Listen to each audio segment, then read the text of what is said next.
Hi hello வணக்கம்.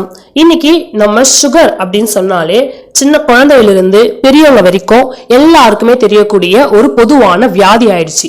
ஏன் அப்படின்னு கேட்டீங்கன்னா அது கொடுக்குற தொல்லைங்க, பிரச்சனைங்க, உடம்பு வலிங்க, நோய்ங்க அவ்வளோ இருக்கு. ஸோ உங்களுக்கு சுகர் இருக்கா, பயப்படவே பயப்படாதீங்க. அது எப்படி நம்ம இருக்கா இல்லையான்னு தெரிஞ்சுக்கலாம் அப்படின்றத பார்த்துட்டு அது நம்ம எப்படியெல்லாம் சீக்கிரமா சரி செய்யலாம் அப்படின்றதையும் பார்க்கலாம். முதல்ல இது யார் எல்லாம் பாதிக்கும் இந்த சுகர் வியாதி அப்படின்னு பார்த்தீங்கன்னா, வயசானவங்க 40-45 வயசு மேலே இருக்கிறவங்க, அதுக்கப்புறம் ஜெனட்டிக் வழியாக வர சுகர், அதாவது உங்களுடைய தாத்தா பாட்டி, அப்படி இல்லைன்னா உங்களுடைய சித்தி சித்தப்பா, உங்களுடைய அப்பா அம்மா, இந்த மாதிரி உங்களுடைய பரம்பரையில் யாருக்காச்சும் இருந்து அவங்க மூலியமாக வர்றது, அது வந்து ஜெனட்டிக் வழியாக வர சுகர். மூணாவது பார்த்தீங்கன்னா கர்ப்பிணி பெண்களுக்கு வர சுகர், அதாவது பிரெக்னன்சி டைமில் ஏற்படும். இந்த 3 விதத்தில் சுகரில் வந்து அதிகமாக பாதிக்கப்படுறது யாருன்னு பார்த்தீங்கன்னா ஜெனட்டிக் வழியா வர சுகர் தான். ஏன்னா அவங்க பிறந்ததுல இருந்து ஒரு குறிப்பிட்ட வயசுக்கு மேல அந்த சுகர் வந்து இன்சுலின் வந்து ஒரு வேளை அவங்களுடைய பாடியில அதிகமாயிடுச்சு அப்படின்னா ரொம்ப பெரிய பிரச்சனை ஏற்படுத்தும். அதுக்கப்புறம் இந்த கர்ப்பிணி பெண்கள் வந்து பாத்தீங்கன்னா நீங்க கவலையே பட வேண்டாம். ஆஃப்டர் டெலிவரிக்கு பிரசவத்துக்கு அப்புறம் உங்களுக்கு சுகர் போயிடும். வயசானவங்க நீங்க வந்து கண்ட்ரோல் பண்ணா போதும், அந்த சுகரை வந்து அடிச்சு துரத்திடலாம். சரிங்களா? இப்போ அதுக்கான சிம்டம்ஸ் என்னென்ன அப்படின்றத பார்க்கலாம். அதுக்கு முன்னாடி ஹெல்த் இஸ் வெல்த்தி தமிழா சேனலுக்கு இப்பதான் நீங்க ஃபர்ஸ்ட் டைம் வரீங்க அப்படின்னா மறக்காம சப்ஸ்கிரைப் பட்டனை பிரஸ் பண்ணிக்கோங்க. அப்பதான் நான் அடுத்த வீடியோ அப்லோட் பண்ணா உங்களுக்கு நோட்டிபிகேஷன்ல வரும். முதலாவது அடிக்கடி சிறுநீர் கழித்தல், அதாவது உங்களுக்கு எப்பவுமே யூரின் போற ஃபீல் இருந்துகிட்டே இருக்கும். இது வந்து மழை டைம்லயும் அதுக்கப்புறம் குளிர் டைம்லயும் நார்மலான ஒரு விஷயம் தான். ஆனா உங்களுக்கு தண்ணியே குடிக்கல நீங்க, இல்லைன்னா வின்டர் டைம் இல்லைன்னா மழை டைம்லயே கூடங்க, மழை டைம்ல யாருக்குமே தண்ணி குடிக்க தோணாது, தண்ணியே குடிக்கல, ஆனா யூரின் போயிட்ட மாதிரி ஒரு ஃபீல் இருந்துகிட்டே இருக்கு, யூரின் போனோன்ற ஒரு ஃபீல் இருந்துகிட்டே இருக்கு அப்படின்னா அது என்னன்னு பாருங்க. அப்படி இல்லைன்னா அதாவது தும்மும் போது, சிரிக்கும் போது, தூங்கும் போது நம்மளை அறியாமலேயே நம்ம கொஞ்சம் யூரினை பாஸ் பண்ணிட்டு இருப்போம் நம்மளுடைய இன்னர் வேர்ல. ஸோ அந்த மாதிரியான சிம்டம்ஸ்லாம் இருந்தது அப்படின்னா உடனே அது என்ன அப்படின்னு சொல்லிட்டு பாருங்க. இரண்டாவது நாவில் வறட்சி, அதிக தாகம். இது வந்து நம்முடைய நாக்கு வந்து ரொம்ப ட்ரைனஸா இருக்கும், தாகம் எடுத்துக்கிட்டே இருக்கும். இதுல 2 விதம் இருக்கு. முதலாவது விதம் என்னன்னு பாத்தீங்கன்னா, இப்ப நீங்க ஒரு டீச்சராக இருக்கீங்க அப்படின்னு சொல்லிட்டு எடுத்துப்போம். அந்த டீச்சராக இருக்கிறவங்க என்ன பண்ணுவாங்க, டெய்லி பசங்கிட்ட கிளாஸ் எடுப்பாங்க. ஸோ அவங்க வந்து அதிகமாக கத்துறதுனால, அதிகமாக ஸ்பீச் கொடுக்கறதுனால அவங்களுக்கு அந்த தண்ணியோட தேவை அதிகமாக இருக்கும். ஸோ நீங்கள் எந்த ஒரு வேலையும் செய்யறது இல்லை, நம்ம வந்து எப்போ கம்ப்யூட்டர் ஒர்க்கு இல்லைன்னா சாஃப்ட்வேர் அந்த மாதிரியான ஒர்க்கு தான் பண்ணுறோம். ஸோ நம்மளை ஸ்பீச் பண்ணுறதுக்கான ஒரு வேலையே நம்மளுக்கு கிடையவே கிடையாதாங்க அப்படின்னு சொல்லிட்டு இருக்கிறவங்க பார்த்தீங்கன்னா, உங்களுக்கு அதிகமாக தாகம் எடுக்குதா, சும்மா ரொம்ப அதிகமாக தாகம் தண்ணி குடிச்சிட்டே இருந்தா கூட நாக்கு ட்ரை ஆகிட்டே ஒரு ஃபீல் இருக்கா, அப்போ நீங்கள் கண்டிப்பாக அது என்னன்னு பாருங்க. மூணாவது மங்களமான கண் பார்வை, சொல்லவே வேண்டாம். சுகர் வந்துருச்சு அப்படின்னாலே கண்ணை தான் பாதிக்கும். அதுலேயும் தூர பார்வை, கிட்ட பார்வை, இந்த மாதிரி 2 விதமா இருக்கு. நீங்க மங்களா கண்ணுக்கு தெரிய ஆரம்பிச்சிருச்சு, இல்லைன்னா கண்ணு சுத்த ஆரம்பிச்சிருச்சு, இல்லைன்னா சரியா தெரியல, இந்த மாதிரியான சிம்டம்ஸ் எல்லாம் தெரிஞ்சது அப்படின்னா இமிடியேட்டா அது என்னன்னு பாருங்க. நாலாவது பாத்தீங்கன்னா உடல் எடை கூடுதல் குறைதல். இது வந்து சுகர் வந்து மொத்தம் 4-5 டைப்ஸ் இருக்கு. ஸோ ஒரு டைப்ஸ்க்கும் ஒவ்வொரு மாதிரியான உங்களுடைய உடல் அமைப்பு எல்லாமே மாறுபடும். உடல் ஏறலாம், உடல் குறையலாம். அது வந்து உங்களுடைய சுகருடைய லெவல் என்ன, நீங்க எந்த வகை சுகர்ல நீங்க இருக்கீங்க அப்படின்றத பொறுத்து அது மாறுபடும். இதுக்குன்னு தனியா ஒரு வீடியோ டிஸ்கிரிப்ஷன் பாக்ஸ்ல கொடுத்துருக்கேன், அதை போய் பார்க்காம பாருங்க. அதுல நீங்க எந்த வகை சுகர்ல பாதிக்கப்பட்டிருக்கீங்க, அதுக்கு என்னென்ன விதமான சொல்யூஷன் எடுத்துக்கலாம் அப்படின்றத தெளிவா சொல்லியிருக்கேன். 5வது பாத்தீங்கன்னா உடல் சோர்வு. நீங்க டயர்டா ஃபீல் பண்ணுவீங்க, கால் வலிக்கும். ஏன் அப்படின்னு பாத்தீங்கன்னா உங்களை வந்து ஆக்டிவா இருக்க விடாது. இன்சுலின் வந்து உங்களுடைய உடம்புல அதிகமாயிடுச்சு அப்படின்னாலே உங்களுடைய ஆக்டிவ்னஸ் இருக்காது. ஸோ உடம்பு ரொம்ப டயர்டா ஃபீல் பண்ணுவீங்க, எப்பவுமே படுத்துட்டே இருக்கணும், சோம்பேறியா லேசியா ஃபீல் பண்ணுவீங்க. அதுக்கப்புறம் 6வது தூக்கமின்மை. முக்கியமான ஒரு விஷயம் இதுதான்.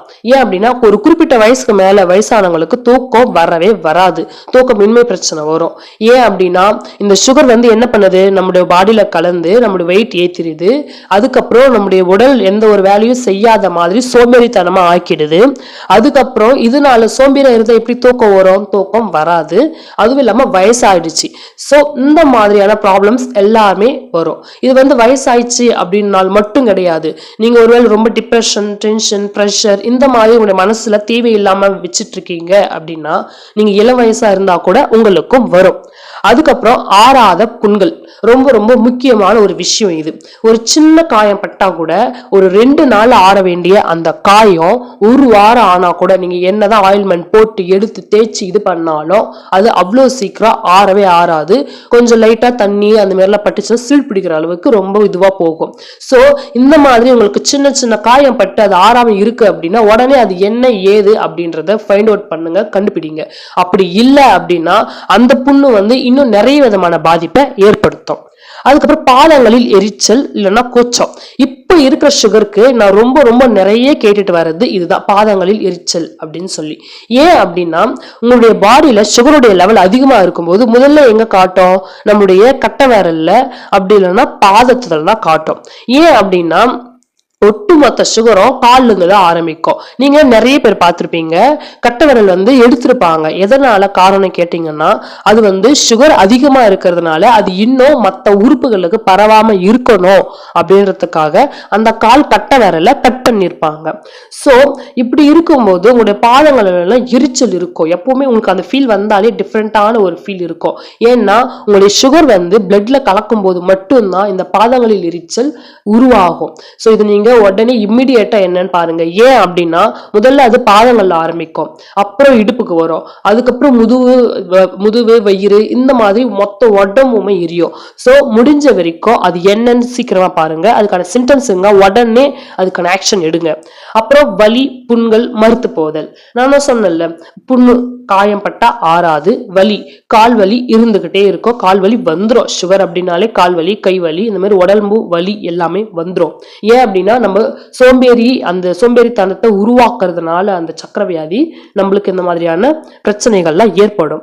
அப்புறம் ரொம்ப முக்கியமான ஒரு விஷயம், எப்போதுமே அதிகமா பசி எடுத்துக்கிட்டே இருக்கிறது. நீங்க நார்மல் டேஸ்ல கவனிச்சீங்க அப்படின்னா, இப்ப நீங்க ஒரு ஒர்க் பண்றீங்கன்னா உங்களுக்கு பசிக்காது. ஏன் அப்படின்னா உங்களுடைய கான்சென்ட்ரேட் மொத்தம் நீங்க அந்த செய்யற ஒர்க் மேல இருக்கும். சோ டைமுக்கு சாப்பிடுவீங்க.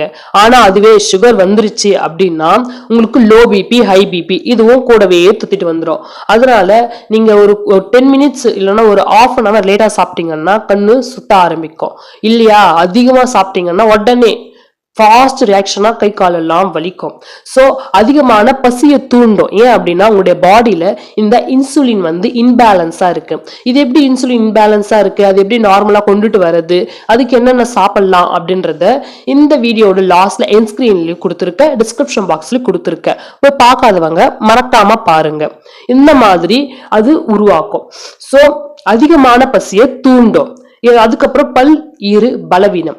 இது சொல்லவே வேண்டாம், பல்லும் ஈரும் ரொம்ப பாதிக்கப்படும். இப்போ வயசானவங்களுக்கு பாத்தீங்கன்னா சுகர் வந்துருச்சு, பல்லெல்லாம் விழுந்துருச்சு, மொத்த சொட்டை வந்துருச்சு அப்படின்னு சொல்லுவாங்க.